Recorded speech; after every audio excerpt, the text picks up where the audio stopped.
আমি তনুশ্রী চলে এসেছি একটা নতুন ভিডিও নিয়ে। আর আজকে যাকে নিয়ে কথা বলতে এসেছি সে হচ্ছে নান আদার দ্যান আমাদের ওয়াইটির 63।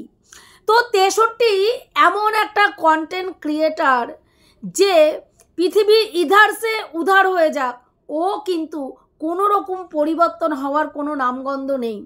মানে ওর নোংরা মানসিকতা যখন যখন যখন ওর নোংরা মানসিকতা চাগার দিয়েছে, ও তখন তখন কারণে অকারণে যে কোনো কন্টেন্ট ক্রিয়েটারকে নিয়ে নোংরামি করা শুরু করেছে এবং করছে। বর্তমানে ওয়াইটির সিচুয়েশন নিজেরা খাওয়াখাই করছে। এরই দলের কো ক্রিয়েটার জুতাচ্ছে রীতিমতন, জুতিয়ে বুঝিয়ে দিচ্ছে ও কত বড় মিথ্যাবাদী, কত বড় ভণ্ড। সেখানে দাঁড়িয়ে ও সকালবেলায় একটা রিলস আমি দেখলাম, সেই রিলসটায় বক্তব্য কি যে না, সেই রিলসটা করলো লেলো বুড়ি, সৌমিদিকে নিয়ে একটা রিলস তৈরি করেছে। সেখানে বলছে লেলো তোর ওর নাম কি বলে, কাকু জেঠু ওই লোকটা বলে নিজের বয়স কমালে হবে? হ্যাঁ, নিজের বয়সটা দেখ। তোর যে ওই যে তোর যে বাচ্চাটা, সৌমিদির ছেলের কথা বলছে, তোর যে বাচ্চা তোর পাশে ঘুরে বেড়ায়, সেটাকে দেখলেই বোঝা যায় তোর বয়স কত। ভাই, আমারও তো এটাই বক্তব্য। তুই আমাদের সৌমিদিকে লেলো বুড়ি বলে যাচ্ছিস। ভাই তুই তোর বয়সটা দেখ। আরে ঘাটের মরা, তুই কদিন পরে মানে কি বলবো, ঘাটে যাওয়ার বয়স হয়ে গেছে তোর, কিন্তু তোর নোংরা প্রবৃত্তি এখনো বন্ধ হয়নি। তুই বলছিস যে সৌমিদি যদি বুড়ো বয়সে প্রেমে পিছলে না যায়, হোমিওপ্যাথি, অ্যালোপ্যাথি, আয়ুর্বেদিক সর্বজ্ঞানী একজন রয়েছেন, যে হচ্ছে আমাদের নান আদার দেন, ওর নাম কি ননখোকার বাবা। সেই ননখোকার বাবা সর্বজ্ঞানে জ্ঞানী। তার কাছে যেন আমাদের সৌমিদি বলে যে তার জায়গার রস মুখ দিয়ে বেরোচ্ছে, ঝরছে, সেটার জন্য কি ওষুধ আছে যেটা জায়গায় লাগানো যায়। তা বলছি সেটার জন্য তুই আবেদন কর না, তুই আবেদন নিবেদন কর। প্রতিদিন আমরা ভিডিওর মাধ্যমে দেখতে পাচ্ছি ইনিয়ে বিনিয়ে প্রেম নিবেদন। তো ভাই তুই করছিস কারণ পৃথিবীতে কোনো পুরুষ তোর প্রতি মোহগ্রস্ত হয়নি। ওই একটা পোষ্য পাঠা যেটাকে তুই ঘরে রেখেছিস, সেটাকে ইয়ং বয়সে ফাঁসিয়েছিলিস, কি দিয়ে কি কোন মানে গর্তে ঢুকিয়ে ফাঁসিয়েছিলিস সেটা তুই জানিস আর ঈশ্বর জানে। কারণ কোনো সুস্থ মস্তিষ্কের মানুষ তোকে দেখলে ভাই প্রেম করা দূরস্থ ভাই। হ্যাঁ, কোনো মানুষ যদি ঘুমন্ত অবস্থায় বল বা জাগা অবস্থায় অন্ধকারের মধ্যে যে কোনো মানুষ তোকে দেখলে ভিমড়ি খাবে, সেন্সলেস হয়ে যাবে। সেখানে ভাই উনি প্রেম করেছেন, তাহলে বুঝতে হবে এর মধ্যে বেশ কিছু ঘাপলা ব্যাপার আছে। কোনো সুস্থ মানুষ তোর মতন মহিলার সঙ্গে প্রেমে পড়তে পারে না। সেখানে তুই এই বয়সে তোর চুলকানি এতটাই যে প্রতিদিন আপনি না রোজ আজকে কালকে পরশু নসু তারপরের দিন রোজ ভিডিও দেবেন। আপনি এই যে একদিন বাদে দুদিন বাদে ভিডিও দেন না, আমার একটুও ভালো লাগে না। আমি সারাক্ষণ হাপিত্তেশ করে বসে থাকি। এরকম কথা সৌমিদির মুখে শুনেছিস একটা দিনের জন্য? শুনেছিস সৌমিদিকে এরকম কথা বলতে শুনেছিস? কিন্তু প্রতিদিন তুই ইনিয়ে বিনিয়ে টিনিয়ে চিনিয়ে প্রতিদিন বলে যাচ্ছিস আপনি না রোজ ভিডিও দেবেন, আমি আপনার ভিডিওর জন্য অপেক্ষা করি। কবিতা, বাবা কবিতা, আরে বাবা কবিতা, আমি তো ফিদা আপনার কবিতা শুনে। কি গুণ আপনার, কি গুণ সত্যি বলে বর্ণনা করা যায় না, বলে শেষ করা যায় না। আপনি এত গুণী, দেখ এত গুণ সেই ভদ্রলোকের। তিনি হোমিওপ্যাথি জানেন, তিনি অ্যালোপ্যাথি জানেন, তিনি আয়ুর্বেদিক জানেন। সেটা আবার নাকি কোনো বেসরকারি সংস্থায় উনি তিনটেই প্র্যাকটিস করতো। মানে ভাবি আমি মানে তোরা যেরকম উনি দিচ্ছেও ঠিক সেরকম, জানে উনি এগুলো তোরা খাবি। ভাই তা একটা কথা বলতো আমাকে, যে উনি হোমিওপ্যাথি, অ্যালোপ্যাথি, আয়ুর্বেদিক এইসব করে আলটিমেটলি উনি কি করলেন? ওনার লাইফে উনি কি করলেন?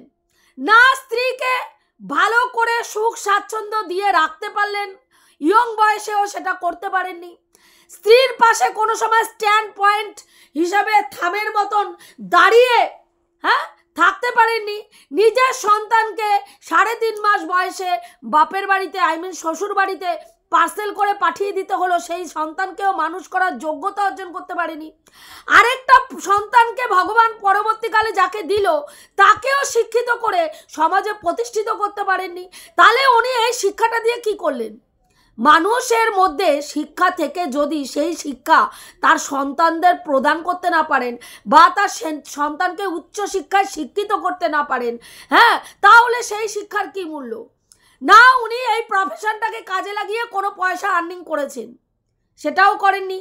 কারণ সেটা করার জন্য ওনাকে প্র্যাকটিস করতে হতো, ওনাকে প্রপার ডিগ্রি নিতে হতো, ওনাকে সার্টিফিকেট অর্জন করতে হতো। কাজেই ওনার কাছে যখন সার্টিফিকেট নেই, সেই শিক্ষারও কোনো মূল্য নেই। শিক্ষা অনেকের এরকম শিক্ষা থাকে, অনেক দেখবি ডিসপেন্সারিতে যারা ওষুধ দেয়। আমার বাপের বাড়ির ওখানে এক জেঠু আছেন, তিনি একটা ওষুধের দোকান চালান এবং তার ওষুধের দোকানে থেকে ওষুধের দোকান চালাতে চালাতে ওষুধ দিতে দিতে এতটা অভিজ্ঞতা হয়ে গেছে না, বহু মানুষ এরকম আছে যারা আগে শরীর খারাপ হলে ওনার দোকানে গিয়ে বলে, সিমটম বলে ওষুধ নিয়ে আসে। পরবর্তীকালে যদি সেই ওষুধ খেয়ে কাজ না হয় তারপরে গিয়ে তারা ডাক্তার দেখায়। কেন যায়? সেই ওনার অভিজ্ঞতার ওপরে বিশ্বাস আছে। উনি দীর্ঘদিন এই কাজের সঙ্গে লিপ্ত, মানে একদম ইয়ং বয়স থেকে এখন বার্ধক্য হয়ে গেছে, দীর্ঘদিন ওষুধের দোকান চালাতে চালাতে তার একটা অভিজ্ঞতা হয়ে গেছে যে উনি সেই অভিজ্ঞতা দিয়ে কোনো মানুষ, তার কাছের লোকরা যদি এসে বলে যে দাদা আমার এইটা হয়েছে, পেট খারাপ বা পেট ব্যথা বা জ্বর বা অমুক বা তমুক, তখন কিন্তু সেই জায়গায় কি আমরা তাকে ডাক্তার বলতে পারি? কি পারি না? তো পারি না। তোর কি করে মনে হলো যে সৌমিদের মতন একজন শিক্ষিত মানুষ, যার নিজে একটা স্কুল টিচার এবং যার তার হাজব্যান্ড একটা অফিসার র্যাঙ্কে চাকরি করে, সেই জায়গায় দাঁড়িয়ে এরকম একজন, মানে কি বলবো, যার কাছে ডিগ্রি নেই, যার কাছে সার্টিফিকেট নেই, এরকম একজন ডাক্তারকে বেছে নেবে তার জায়গার রস মুখের থেকে কেন ঝরছে সেটা বন্ধ করে জায়গার রস যাতে জায়গা দিয়ে ঝরে তার জন্য ট্রিটমেন্ট করানোর? আমি জানি ভাই তোর জায়গার রস শুকিয়ে গেছে, তোর জায়গার রস শুকিয়ে গেছে, ঝরানোর প্রচুর ইচ্ছা, বলতে পারছিস না। কি করে বলবি ওনাকে? ভিডিও মারফত ছাড়া কথা হয় না, কারণ ছেলে মুখে মুতে দিয়েছে, অন ক্যামেরায় এসে সাপ জুতোর বাড়ি মেরেছে তোর মুখে। তোর কতটা নিলজ্জ তুই দেখ, লাজ লজ্জার একেবারে মাথা খেয়ে ফেলেছিস। ছেলে সাপ মুখের মধ্যে জুতালো। যখন এই ঝিঙ্কু মামুনিকে তুই অপমানজনক কথা বলেছিস, ছেলে এসে সাপ জুতিয়ে বুঝিয়ে দিল যে যেন ওর ছবি লাগিয়ে ওর ক্লিপিংস ইউজ করে তুই কোনো রকম ভিডিও না করিস। তারপরেও তুই সেই ছেলের এর মধ্যে একটা ভিডিও করেছিস, যেই ভিডিওটাতে সুতপা একটা ভিডিও করেছিল মাল রিকভারি নিয়ে, যেখানে এই আলুর দমের কথা বলা হয়েছে, যেটা জাস্ট বলেছে আলুর দম ঠিক লোক ছিল না, বিনোদন বলেছে, আর বিনোদন আর ঢেপি বলেছে আলুর দম ঠিক লোক ছিল।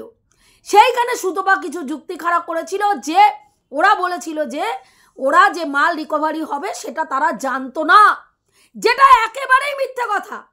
কোনো জায়গায় মাল রিকভারি করতে আসলে আগের থেকে না জানিয়ে প্রশাসনের লোক কখনোই আসতে পারে না, যেটা সর্বৈব মিথ্যে কথা, যেটা আমাদের ওয়াইটির দিদি বলেছে যে আলুর দম জানায়নি মাল রিকভারি করতে যাবে।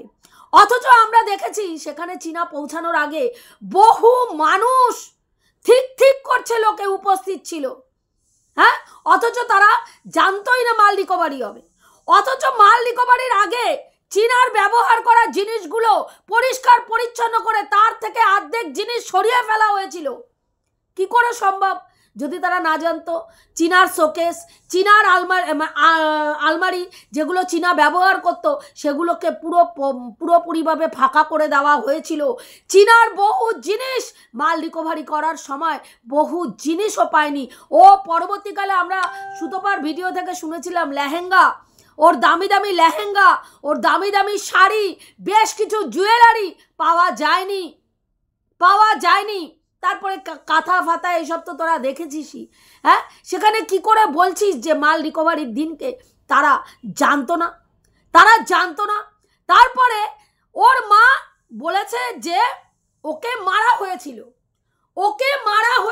কি করে সেটা তুই প্রমাণ পেলি মারা হয়েছিল? ওর মা বলল যে মহিলা তার নিজের সাথে একটা মেয়ের সঙ্গে দিনের পর দিন খারাপ আচরণ করতে পারে, যে মহিলা 9কে 6 করতে পারে, যে মহিলা তার 3 মাস বয়সে বাচ্চাকে তার মায়ের কাছে দিয়ে দিতে পারে, সেখানে সেই মহিলা সত্যি কথা বলছে কি করে মানবো? তিনি বলছেন যে ওখানে তার ছেলেকে ধরে মারা হয়েছিল, তুই সেই রেকর্ডটা চালিয়ে আমাদেরকে শোনালি। মানে কতটা নির্লজ্জ! তোকে বলে দিয়েছে তার ভিডিও ক্লিপিংস ইউজ করতে না, তারপরেও তুই সেটা করলি কারণ তোর ভিউজ দরকার। সেখানে তাকে তিনি বলছেন যে মেরেছে, যেটা একেবারেই সম্ভব না। ওখানে প্রশাসনের অতগুলো পুলিশ ছিল উপস্থিত। সেখানে আমরা যেটা বিনোদনের ভিডিও থেকেও শুনেছিলাম যে চীনার বাবা ওই যে ওদের যে পুরনো বাড়িটা, সেই পুরনো বাড়িতে ডেকে নিয়ে গিয়ে সেখানে ওর বাবা উত্তম মধ্যম নাকি ফেলে পিটিয়েছে, যেখানে সারা গ্রামবাসীর লোক ঠিক করছে, যেখানে পুরো প্রশাসনের লোক ঠিক করছে, সেখানে চীনার বাবা মেরে দিল। আমরা সবাই দেখেছি ক্যামেরার মধ্যে, যেইটুকু জায়গা দেখিয়েছে আমাদের ননখোকা, যে ওইখানে কোন জায়গাটা দেখানো হয়েছিল যে চীনার বাবা যখন মাল রিকভারি করতে এসেছিল, ওপর থেকে বাংকার থেকে জিনিসগুলো ফেলা হচ্ছিল, তখন রীতিমতন তাকে পোক করা হচ্ছিল, উত্তক্ত করা হচ্ছিল, উত্তেজকমূলক কথা বলা হচ্ছিল। এবং সেই কথাগুলো শোনার পরে তিনি নিজেকে ঠিক রাখতে না পেরে বলেছে যে কি এখানে গুন্ডারাজ চলছে না গুন্ডাগার্দি চলছে, গুন্ডারাজ আবার কি এরকম ধরনের একটা কথা বলেছিল যে উল্টোপাল্টা কথা বলবে না, তাহলে কিন্তু ক্যামেরা বন্ধ করো, নাহলে ক্যামেরা ভেঙে দেবো বলে উনি ওনার হাতে একটা কলসি টাইপের ছিল, সেটা তুলেছিল। সেখানেই ক্যামেরাটা বন্ধ হয়ে গেছে। তারপরে সেটাকে চালানো হলো যে তাকে মারধর করা হয়েছে এবং তার জন্য মেডিকেলও করা হয়েছিল। কিন্তু সেই জিনিসটা পরবর্তীকালে ধোপে টেকে নিয়ে আমরা শুনেছি, সুতপার ভিডিও থেকে শুনেছি। সেই সময় সুতপার সঙ্গে চীনার কথা হতো, সেই মারফত জানতে পেরেছিলাম যে সেই কেস ধোপে টেকেনি। তাহলে সেখানে কি করে তুই মিথ্যে কথাগুলো বলছিস? তুই যে মিথ্যে কথা বলিস, আজকের ডেটের ঢেপি তোরই দলে, তোর পেয়ারের আরেক বোন ঢেপি সুন্দরী বলছে তুই মিথ্যে কথা বলিস। তুই বলেছিস ডে 1 থেকে আমি বেচুর ননখোকার পাশে দাঁড়িয়েছিলাম, কিন্তু যেখানে হচ্ছে সর্বৈব সেটাও মিথ্যে কথা। তুই ডে 1 থেকে আমাদের ওর নাম কি বলে ননখোকার পাশে দাঁড়িয়েছিলিস না, ডে 1 থেকে তুই চীনার পাশে দাঁড়িয়েছিলিস, চীনার মায়ের সঙ্গে যোগাযোগ করেছিলিস এবং সেইখানে তার মায়ের সঙ্গে কথা বলার পরে তার পক্ষ নিয়ে কথা বলছিলিস। কিন্তু যখন তুই তার পক্ষ নিয়ে কথা বলার পরেও চীনা তোকে পাত্তা না দিয়ে সুতপার কমেন্ট বক্সে গিয়ে কমেন্ট করেছিল, তখন তুই 180 ডিগ্রি ঘুরে গিয়ে এই ননখোকার পক্ষ নিয়ে কথা বলছিলিস এবং দেখছিলিস এইটা যদি হয়, কারণ সুতপা হচ্ছে তোর একেবারে অ্যান্টি। সুতপাকে নিয়ে কন্টেন্ট না করলে তোর ভাত জুটবে না। সেই কারণে সুতপা যদি এখন চীনা সুন্দরীকে নিয়ে ভিডিও করে আর পজিটিভ, এবং তুইও যদি পজিটিভ ভিডিও চীনাকে নিয়ে করিস, তাহলে তোদের কন্টেন্ট এক হয়ে যাচ্ছে। সেই ক্ষেত্রে তুই কখনোই সুতপাকে নিয়ে ভিডিও করতে পারবি না। এবং যখন তুই দেখলি তোর এই মেন কন্টেন্ট হাতছাড়া হয়ে যাবে, তুই কি করলি?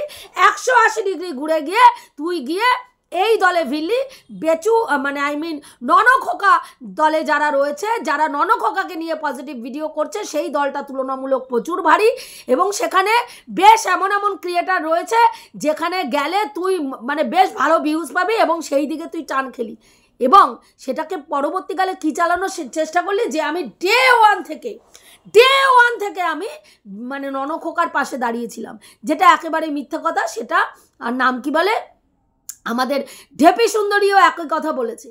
আজকের ডেটে তোরা বলবো না করে অনেক কথা বলছিস, যেটাকে আমিও মনে করি যে যেটা বলছিস সেটা ভুল কিছু বলিসনি। কারণ আমরা প্রত্যেক জায়গায় ননখোকার বেশ কিছু জিনিস দেখেছি। একটি মেয়ের হাত মেহেন্দি পরা হাতে সবুজ চুড়ির আওয়াজ, প্লাজো, তারপরে সালোয়ার, জুতো, গলার আওয়াজ, মাম্মাম ডাকা, এগুলো মানে সমস্ত কিছু দেখার পরে গিয়ে তোরা সেটা বলেছিস, সেটা বলারই ছিল। কিন্তু সেখানে ঢেপি বলছে যে যেটা তোমরা দেখোনি সেটা কেন বলছো ভাই? সেই ক্ষেত্রে তো ঢেপিও দিনের পর দিন যেগুলো মানে ভিডিওতে দেখা যায়নি। কোন ভিডিওতে চীনা দেখিয়েছে যে সে ল্যাটার সাথে শুয়ে আছে, বসে আছে, গল্প করছে বা ল্যাটার সঙ্গে লিভিং রিলেশন করছে? কোন ভিডিওতে দেখিয়েছে? কোথাও দেখায়নি। কিন্তু দিনের পর দিন সেটা প্রমাণ করার চেষ্টা করা হয়েছে। কটা থালা, কটা গ্লাস, কটা মাংসের পিস, কটা বিরিয়ানিতে কটা আলু, কটা ডিম, এগুলো কটা চায়ের কাপ, এগুলো দেখে প্রমাণ করার চেষ্টা করা হয়েছে। তাহলে সেখানে তুইও যেরকম মিথ্যে বলেছিস, সেমভাবে ঢেপিও মিথ্যে বলেছে। তাহলে এখন দেখ কেমন শেয়ানে কোলাকুলি হচ্ছে। আর তুই সেইখানে কিছু না পেয়ে কি করবি বলতে পারছিস না। ঢেপি সুন্দরী তোর মুখে একেবারে ভালো করে জুতাচ্ছে, তুই সেইখানে মুখ খুলতে না পেরে তুই কি করলি? সকালবেলা পটাশ করে তুই কোথাও কিছু নেই, তুই বসে পড়লি সৌমিদিকে নিয়ে বলতে যে সৌমিদি কেন সৌমিদি, ওর নাম কি বলে, এই যে তুই যার গুণকীর্তন করছিস, তোর মন যার জন্য ব্যাকুল হয়ে উঠেছে, আকুলি বিকুলি করছে, যার চিন্তায়, যার রাত দিন যার ভিডিওর অপেক্ষায় তুই পিত্তেশ করে বসে আছিস, তাকে নিয়ে ভাই কথা বলেছে। তোর সহ্য হয়নি, তোর চুনচুনানিতে এমন চুনচুন করে উঠেছে যে তুই ভাই একেবারে মানে কি বলবো, ওনার জায়গা দিয়ে লালা, মানে জায়গার রস মুখের দিয়ে লালা হয়ে বেরোচ্ছে। তুই সেই লালাকে সংবরণ করে ভাই এসে ক্যামেরা খুলে বোঝাতে চাইছিস, দেখুন আমি আপনাকে কত, আপনার প্রতি আমার মানে কি রকম অবস্থা, আমি সর্ব জায়গায় সর্বক্ষণ আপনার জন্য আমি মানে প্রতিবাদ করে মরছি। আর ওইদিকে যেই মানুষ নিজে ডাক্তারি পড়েছেন, হোমিওপ্যাথি, অ্যালোপ্যাথি এবং আয়ুর্বেদিক সর্ব ব্যাপারে জ্ঞান, অথচ তার একমাত্র মেয়ের দায়িত্ব তিনি কোনোদিনও পালন করলেন না। স্ত্রীর দায়িত্ব তিনি পালন করতে পারেননি। যেখানে আমরা শুনেছি যে সংসার চালানোর ক্ষমতা তার ছিল না, তার শ্বশুর বাড়ির থেকে প্রচুর জিনিস আসতো, সংসার চালানোর জন্য শ্বশুর বাড়ির থেকে সাহায্য করা হতো, তারপরে তিনি সংসার চালাতেন। এবং মেয়ের দায়িত্বও তিনি ঠিকঠাক পালন করতে পারেননি, বাবার ভূমিকা ঠিকঠাক মেয়ের জীবনে পালন করতে পারেননি। তাই জন্য নিজের মেয়েকে মাত্র 3 মাস বয়সে দিয়ে দিতে হয়েছিল শ্বশুর বাড়িতে। তারপরে দিয়ে দেওয়ার পরেও সেই মেয়ের মিনিমাম দায়িত্বটুকু তিনি পালন করেননি।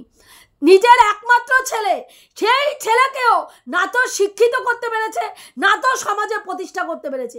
আজকে ইউটিউবের দৌলতে বউ বিক্রি করে, দিদি বিক্রি করে এইটুকু ফেস ভ্যালু হয়েছে। সেখানে তুই বলছিস মানে ননখোকার বাবা হচ্ছেন ফেমাস ফেস। মা গো মা, কি করে ফেমাস? কি করে ফেমাস? মেয়েকে বিক্রি করে ফেমাস। ছেলের বউকে প্রতিদিন ভিডিওর মধ্যে খুঁচিয়ে সমালোচনা ছুঁড়ে ফেমাস। ওনার কর্মঠ, যেই পুরুষ মানুষ কর্মজীবনে কর্ম করে তার সংসারকে আর্নিং করাতে পারে না, মানে নিজের সংসার চালাতে পারে না, নিজের সংসার খরচ করার মতন আর্নিং করতে পারে না, সেই পুরুষের ওই কর্মদক্ষতার কোনো মূল্য নেই। নেই কাজ তো খইভাজের মতন, বুঝতে পেরেছিস? নেই কাজ তো খইভাজের মতন। কারণ পেটে যখন টান পড়ে না, তখন তুমি কর্মদক্ষতা দিয়ে ধুয়ে জল খাবে না। সেই কর্মদক্ষতা দিয়ে যদি তোমার ঘরে টাকা না আসে, তোমার ঘরের প্রয়োজন, ঘরের যে মানুষগুলো রয়েছে সেই মানুষগুলোর প্রয়োজন যদি না মেটে, ওই কর্মদক্ষতা দিয়ে ধুয়ে জল খেয়ে কোনো লাভ নেই। গলায় লকেট করে তুই পড়ে থাক, প্রতিদিন সকালবেলায় উঠবি আর ওনার একটা লকেট করে, যে বললি না নমস্য ব্যক্তি, নমস্কার করতে ইচ্ছা করে। তোর যে কি করতে ইচ্ছা করে আমরা বুঝতে পারছি। তোর ওই বড় বড় চোখ দিয়ে মানে কি যে ঝরছে আমরা বুঝতে পারছি। তোকে ওরকম বলার দরকার নেই, উনিও বুঝতে পারছে। দেখ ওই জন্য উনিও ভিডিওর মধ্যে আরে ঠাড়ে তোর প্রশংসা, কবিতার মধ্যে তোর টাইটেল ধরে দিয়ে দিয়ে তোর প্রশংসা করে করে বুঝাচ্ছে আমিও মুগ্ধ, তুমি যে আমাকে এত সবার কাছে তুলে ধরছো তুলে ধরছো তুলে ধরছো, আমিও ওরে তোমার এই তোলাতুলি দেখে আমিও মুগ্ধ। বুঝতে পারলি? হ্যাঁ, কাজেই নিজের মনের সুপ্ত ইচ্ছা, নিজের মনের লালা লুলা রস মস কোথা দিয়ে কখন ঝরছে সেইটা অন্যের গায়ের ওপর দিয়ে, অন্যের ঘাড়ের উপর দিয়ে চালাস না। হাস্যকর লাগে। সৌমিদিকে আমরা সৌমিদির ভিডিও দেখি, বুঝতে পেরেছিস? লালা কার ঝরছে আমরা ভিডিও দেখে বুঝতে পারছি ভাই, বুঝতে পারছি সর্বক্ষণ। হ্যাঁ, গুণমুগ্ধ, আমি অপেক্ষায় আছি আপনি রোজ ভিডিও দিন। আহারে কি করবি, কি করবি জীবনে? হ্যাঁ, এক অল্প বয়সে একটা পোষ্য পাকড়াও করেছিলিস, হ্যাঁ, ফুটোর লোভ দেখিয়ে। আর এই বয়সে আরেকজন তোর মানে প্রতিভায় মুগ্ধ হয়ে গেছে, তুই আবার আরেকজনের প্রতিভায় মুগ্ধ হয়ে গেছিস। সেইখানে কি করবি? তোর মনের ইচ্ছাটা কাকে দিয়ে ব্যক্ত করবি? ব্যাস পেয়ে গেছিস সৌমিদিকে। সৌমিদি তোর মতো নোংরা ভাষায় ভিডিও করে না, নোংরা কথা বলে না। তাহলে ভাই এখানে সেফ গেম খেলা যাবে। কি করছিস? প্রতিদিন নিজের মনের ইচ্ছাটা সৌমিদির ঘাড়ের উপর দিয়ে সুন্দর করে চালিয়ে যাচ্ছিস, সুন্দর করে চালিয়ে যাচ্ছিস। ভাবছিস কি তুই একা চালাক আর বাদবাকি সবগুলো গরু, বাদবাকি সবগুলো গরু, কারো কোনো মাথায় বুদ্ধি নেই। তুই তোর মনের ইচ্ছা প্রকাশ করে যাবি, কেউ কিচ্ছু বুঝতে পারবে না। বলছি নাটকবাজিটা বন্ধ কর, নাটকবাজিটা বন্ধ কর। বুড়ো বয়সে ভীমরতি ভালো লাগে না দেখতে, বুঝলি? ছেলের বিয়ে দুদিন পরে হবে, তোর চুলকানি মাথায় উঠে গেছে। কি পরিস্থিতি ভাবো বন্ধুরা, ছেলের বিয়ে দুদিন পরে হবে, ওর রস শুকিয়ে ওর রস এখন কোথায় কোথায় ঝরছে ও নিজে টের পাচ্ছে না, ও নিজে টের পাচ্ছে না। ও এসে ভুলভাল বকতে বসে গেল সকালবেলায়। যাই হোক, এইটুকুই বলার ছিল বন্ধুরা, রাখছি। দেখা হবে নেক্সট ভিডিওতে। প্রত্যেকে ভালো থেকো। মানে এই